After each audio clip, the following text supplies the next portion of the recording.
Hazır etrafımızda unutugak adam edessizce kulap ketdi. Yaşı çoğunak adam unutugak kulap qalsa o doğuşansa. Hazır kallısı oltunda işlep tutkan 16 yaşlı 26 yaşlı kişi bolgan balalardyma unutugaklyk bek eğir. Atdigenim tamak yedinga desa bidem turup etip unundaki aran diyalektiga munda halat şeklenip qaldy.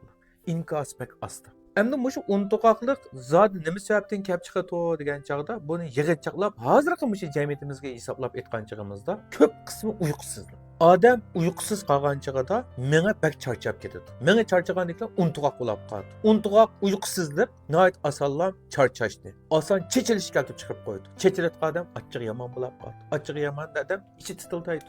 Ichi titildayotgan odam gumonxo'r bo'lib qoldi. Shu sababdan umumiy badanda ko'rayotgan alomatlar bo'lsa oson mag'dursinatgan, oson holsinatgan, putqul uyushib shiqrayotgan, beshi og'rib chinqilayotgan, beshi qayib ko'zi to'lishayotgan ahvolni keltirib qo'ydi. Demak, mushu untugaklikninki odatga hozir jamiyatimizda ko'p ko'rilayotgan masala dal uyqusizlik. Yosh yo'g'on odam hamda mushu mingidagi har xil kasalliklar yoki ba'zan so'zimi xatir kasallik sababidan uxlayolmasmi deyli. Qonimay ko'p qon qo'yadi.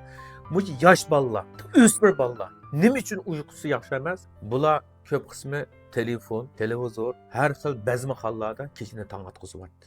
Kech soat 1 da uxlasa Atdigan saat o'ltirib qolgan nurg'unlagan xizmatchilarimiz, nurg'un oliy maktab o'quvchilarimiz bor.